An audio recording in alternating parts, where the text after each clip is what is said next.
ಇನ್ನು ಇಷ್ಟು ದಿನ ತಣ್ಣಗಿದ್ದಂಥ ರಾಜ್ಯ ರಾಜಕಾರಣದ ಮದಗಜಗಳು ಇಂದು ಮತ್ತೆ ತೋಳೇರಿಸಿ ತೊಡೆತಟ್ಟಿ ಮಾತಿನ ಯುದ್ಧಕ್ಕೆ ನಿಂತಿದ್ದಾರೆ. ಅವರು ಬೇರೆ ಯಾರೂ ಅಲ್ಲ, ಡಿಸಿಎಂ ಡಿಕೆ ಶಿವಕುಮಾರ್ ಹಾಗೆ ಮಾಜಿ CM H D. Kumaraswamy.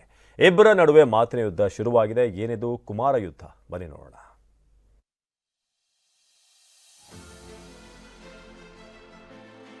Kumaraswamy DCM DK ನಡುವೆ ಮತ್ತೆ ಮಾತಿನ ಮಹಾಯುದ್ಧ.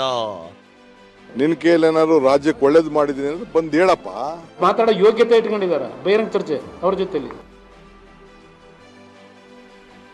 ಡಿಕೆಗೆ ಯೋಗ್ಯತೆ ಇಲ್ಲ ಎಂದ ಎಚ್ಡಿಕೆ, ಹಿಟ್ ಅಂಡ್ ರನ್ ಎಂದು ಬಂಡೆ ಡಿಚ್ಚಿ. ದುಡ್ಡು ಹೊಡೆಯ ಕೆಲಸ ಮಾಡಲಿಲ್ಲ ನಾವು, ಬರೀ ಹಿಟ್ ಅಂಡ್ ರನ್ ಮಾಡೋದಲ್ಲ, ಪಟ್ಟಿ ಸೀರೀಸ್ ಆಫ್ ಪಟ್ಟಿ ಕೊಡ್ತೀನಿ, ಪಬ್ಲಿಕ್ ಬಂದ ಉತ್ತರ ಕೊಡ್ತೀನಿ. ನಾವು ಮಾತಾಡೋ ಯೋಗ್ಯತೆ ಇಟ್ಕೊಂಡಿದ್ದಾರೆ ಬಹಿರಂಗ ಚರ್ಚೆ. ಯುದ್ಧ. ಡಿಸಿಎಂ ಡಿಕೆ ಮತ್ತು ಕೇಂದ್ರ ಸಚಿವ ಕುಮಾರಸ್ವಾಮಿ ನಡುವೆ ಮತ್ತೆ ಮಾತಿನ ಯುದ್ಧ ಶುರುವಾಗಿದೆ. ರಾಜ್ಯ ಸರ್ಕಾರ ಎ ಖಾತಾ ಬಿ ಖಾತಾ ಅಭಿಯಾನವನ್ನ ದೊಡ್ಡ ಮಟ್ಟದಲ್ಲೇ ನಡೆಸ್ತಾ ಇದೆ. ಸರ್ಕಾರದ ಈ ಖಾತಾ ಅಭಿಯಾನದ ಬಗ್ಗೆ ಕುಮಾರಸ್ವಾಮಿ ವಿರೋಧ ವ್ಯಕ್ತಪಡಿಸಿದ್ದಾರೆ. ತುಂಬಾ ದಿನಗಳ ಬಳಿಕ ಸುದ್ದಿಗೋಷ್ಠಿ ನಡೆಸಿದ ಎಚ್ಡಿಕೆ, ಈ ಸರ್ಕಾರ ಜನರಿಂದ ಹಣ ಲೂಟಿ ಹೊಡೆಯುತ್ತಿದೆ ಅಂತ ಗಂಭೀರ ಆರೋಪ ಮಾಡಿದ್ರು. ಈ ಖಾತಾಯಿಂದ ಎ ಖಾತಾ ಇವತ್ತು ಪರಿವರ್ತನೆ ಮಾಡ್ಕೊಳ್ಳಿಕ್ಕೆ ದೀಪಾವಳಿಯ ಸಂದರ್ಭದಲ್ಲಿ ನಾಡಿನ ಜನತೆಗೆ ಉಡುಗೊರೆ ನೀಡ್ತಾ ಇದ್ದೇವೆ ಅಂತ ಹೇಳಿ ಈ ಸರ್ಕಾರದ ಘೋಷಣೆಗಳೇನಿದೆ, ಇದು ಮತ್ತೊಂದು ರೀತಿ ನಾಡಿನ ಜನತೆಗೆ ಟೋಪಿ ಹಾಕ್ತಕ್ಕಂಥ ಕೆಲಸ ಇದೆ. 500 ರೂಪಾಯಿ ಅರ್ಜಿ ಹಾಕೋದಕ್ಕೆ, ಆಮೇಲಿಂದ ನೀವೇನು ಡೀಟೇಲ್ ಕೊಡ್ತೀರಿ, ನಿಮ್ಮ ಮನೆ ತಗ ಬರ್ತಾರೋ ಆಮೇಲೆ ಅಧಿಕಾರಿಗಳು ವಸೂಲಿಗೆ ಬರ್ತಾರೋ, ಇದು ಟೇಬಲ್ ಕೆಳಗಿಂದ ಹಣ ತಗೊಳ್ಳೋಕ್ಕೆ ಟೇಬಲ್ ಮೇಲಿಂದ ತಗೊಳಕ್ಕೆ ಬರ್ತಾರೋ ಗೊತ್ತಿಲ್ಲ. ಈಗ 40-30 ಸೈಟ್ನ ಇವತ್ತು ನೀವೇನಾದರೂ ಈ ಬಿ ಖಾತೆಯಿಂದ ಎ ಖಾತಾ ಅಂತೇಳಿ ಏನೋ ಸಾಲ ಸಿಗೋದಿಲ್ಲ ಬ್ಯಾಂಕಲ್ಲಿ, ಬಿ ಖಾತಾ ಇದ್ದರೆ ಇದೇನೋ ಕತೆ ಹೇಳ್ತಾವ್ರಲ್ಲ. ಈ ಸರ್ಕಾರದಲ್ಲಿ ದುಡ್ಡಿಲ್ಲ, ಖಜಾನೆಯಲ್ಲಿ ಲೂಟಿ ಮಾಡಾಗಿದೆ. ಹಗಲು ದರೋಡೆ, ಹೇಳರ್ ಕೇಳರ್ ಯಾರೂ ಇಲ್ಲ. ಈಗ ದುಡ್ಡಿಲ್ಲ ಖಜಾನೆಯಲ್ಲಿ, ದುಡ್ಡು ಬೇಕಲ್ಲ, ಖಜಾನೆ ತುಂಬಿಸ್ಬೇಕಲ್ಲ, ಅದಕ್ಕೀಗ ಈ ಸ್ಕೀಮ್ ತಂದವ್ರೆ. ಹೀಗೆ ವಾಗ್ದಾಳಿ ನಡೆಸಿದ ಎಚ್ಡಿಕೆ ಜನರಿಗೆ ಒಂದು ಕರೆ ಕೊಟ್ಟರು. ಬಿ ಖಾತಾ ಎ ಖಾತಾ ಮಾಡಿಸಿಕೊಳ್ಳೋಕೆ ಯಾರೂ ದುಡ್ಡು ಕಟ್ಟಬೇಡಿ, 2.5 ವರ್ಷ ಆದ್ಮೇಲೆ ನಮ್ದೇ ಸರ್ಕಾರ ಬರುತ್ತೆ ಅಂತ ಹೇಳಿದ್ರು. ಇದೇ ಮಾತಿಗೆ ತಿರುಗೇಟು ಕೊಟ್ಟ ಡಿಸಿಎಂ ಡಿಕೆ, ಇಂಥ ಡೈಲಾಗ್ ಎಷ್ಟು ನೋಡಿಲ್ಲ ಅಂದ್ರು. ಮುಂದಿನ ಚುನಾವಣೆಯಲ್ಲಿ ಜೆಡಿಎಸ್ 7ರಿಂದ 8 ಸ್ಥಾನಕ್ಕೆ ಕುಸಿಯುತ್ತೆ ಅಂದ್ರು. ಇದಕ್ಕೆ ಕುಮಾರಸ್ವಾಮಿ ಪ್ರತ್ಯುತ್ತರ ಕೊಟ್ಟಿದ್ದು ಹೀಗಿತ್ತು. ಒಂದು, ಈ ನಾಡಿನ ಜನತೆಗೆ ನಾನು ಹೇಳ್ತೇನೆ, ನೀವಿನ್ನು 2 ವರ್ಷ ವೆಯ್ಟ್ ಮಾಡಿ, ಈ ಸರ್ಕಾರದ ಅವಧಿ ಇದೆ.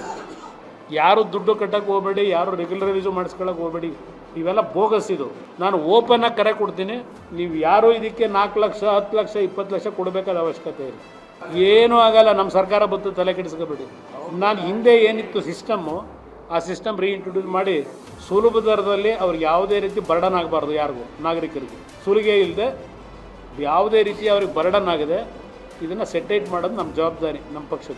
ಇವೆಲ್ಲ ಎಷ್ಟು ಸತಿ ಆಯ್ತು ಈ ಡೈಲಾಗ್ಗಳು. ಈಗ ಎಷ್ಟಕ್ಕೆ ಇಳಿತು ಇವ್ರ ಲೀಡರ್ಶಿಪ್ಪಲ್ಲಿ? 18ಕ್ಕೆ ಇಳಿತು. ನೆಕ್ಸ್ಟ್ ಇವ್ರ ಲೀಡರ್ಶಿಪ್ಪಲ್ಲಿ 8ಕ್ಕೋ 9ಕ್ಕೋ ಇಳಿತದೆ. ಅಯ್ಯೋ, ಹೇಳ್ತಾರೆ ಅವ್ರು ಹೇಳ್ಕೊಳ್ಳೇಬೇಕಲ್ಲ.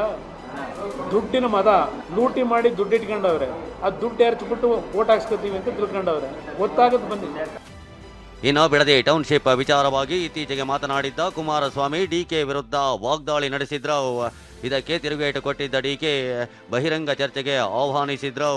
ಡಿಕೆ ಆಹ್ವಾನದ ಬಗ್ಗೆ ಪ್ರತಿಕ್ರಿಯೆ ನೀಡಿದ ಎಚ್ಡಿಕೆ, ಯಾವ ಯೋಗ್ಯತೆ ಇಟ್ಕೊಂಡು ನನ್ನ ಜೊತೆ ಚರ್ಚೆ ಮಾಡ್ತಾರೆ ಅಂತ ತಿಳಿದ್ರು. ಇಲ್ಲ ಅಂದ್ರೆ ಒಂದು ಕೆಲಸ ಮಾಡಿದ್ವಲ್ಲ, ಇದು ಎಲ್ಲರೂ ಒಂದು ಕೊನೆ ಆಗಬೇಕು. ನಿಮ್ದು ಯಾವ್ದಾದ್ರು ಒಂದು ಚಾನಲ್ಗೆ, ಪ್ರಸಿದ್ಧವಾದ ಚಾನಲ್ಗೆ ಕರೀರಿ, ಪಕ್ಕದಲ್ಲಿ ಅವ್ರನ್ನೂ ಕುಂಡಿಸ್ಕೊಳ್ಳಿ, ನನ್ನೂ ಕುಂಡಿಸ್ಕೊಳ್ಳಿ. ಹಿಂದೆ ಸಾತ್ತೂರಲ್ಲಿ ನಡೆದಿತ್ತಲ್ಲ ಮ್ಯಾಚ್ 2020, ಹಂಗೆ ನಡೀಲಿ. ನಾನು ಅಸೆಂಬ್ಲಿಲಿ ಕರೆದಿದ್ದೆ, ಪಾರ್ಲಿಮೆಂಟ್ ಹೊಂಟೋದ್ರು. ಇನ್ನು ಬೇರೆ ಅವ್ರ ಪಾರ್ಟಿಯವ್ರ ಜೊತೆ ಮಾತಾಡೋದ್ರಲ್ಲಿ ಏನು ಅರ್ಥ ಇದೆ? ಅವರೆಲ್ಲ ನನ್ನ ಲೆವೆಲ್ಗೆ ಅಲ್ಲ. ಅವರೆಲ್ಲ ನಂದು ಅವ್ರದ್ದು ಎಲ್ಲ ಚರ್ಚೆ ಆಗಲಿ. ಅವ್ರ ಕುಟುಂಬದ್ದು ನನ್ನ ಹತ್ರ ಇರೋವಂಥ ಅಗಾಧವಾದಂಥ ಭಂಡಾರದಿಂದ ನಾನು ತೆಗಿತೀನಿ, ಅವರು ಎಲ್ಲ ಭಂಡಾರದಿಂದ ತೆಗೆದು ಅವರು ಜನರ ಮುಂದೆ ಇಟ್ಬಿಡ್ಲಿ. ಸೊ ಜಲ್ದಿ ಪಾಪ ಅವರು ಭಾಳ ಪ್ರಯತ್ನ ಮಾಡ್ತಾ ಇದ್ದಾರೆ. ಅವರೇ ಜಡ್ಜು, ಜೈಲಿಗೆ ಹಾಕೋದು ಅವರೇ ತಾನೇ, ಜಡ್ಜೆ ತಾನೇ ಜೈಲು ಕಳಿಸೋದು. ಏನು ಬಹಿರಂಗ ಚರ್ಚೆ ಮಾಡ್ತಾರೆ? ಯಾವ ಬಹಿರಂಗ ಚರ್ಚೆ ಇಲ್ಲಿ? ಯಾರ ಪಾಪ ಹಿಡ್ಕೊಂಬಂದಿರುವ ಇಷ್ಟು ಕಂತೆ ಈಗ ಏನೇನು ಮಾಡ್ತಾವ್ರೆ ಅಂತ ಹೇಳಿ ತಾವ್ರಿಗಿರುತ್ತ ಬಹಿರಂಗ ಚರ್ಚೆ ಅವ್ರ ಜೊತೆ ಮಾಡೋಕ್ಕಾಗತ್ತಾ? ಮಾತಾಡೋ ಯೋಗ್ಯತೆ ಇಟ್ಕೊಂಡಿದ್ದಾರೆ ಬಹಿರಂಗ ಚರ್ಚೆ ಅವ್ರ ಜೊತೆಲಿ. ದುಡ್ಡು ಹೊಡೆಯ ಕೆಲಸ ಮಾಡಲಿಲ್ಲ ನಾವು. ಸದ್ಯ ಖಾತಾ ವಿಚಾರದಲ್ಲಿ ಆರಂಭವಾದ ಡಿಕೆ ಮತ್ತು ಕುಮಾರಸ್ವಾಮಿಯ ಮಾತಿನ ಸಂಘರ್ಷ ಯೋಗ್ಯತೆ, ಹಿಟ್ ಅಂಡ್ ರನ್ ಮತ್ತು ಬ್ಲಾಕ್ ಮೇಲ್ ವಿಚಾರದವರೆಗೂ ಬಂದು ತಲುಪಿದೆ.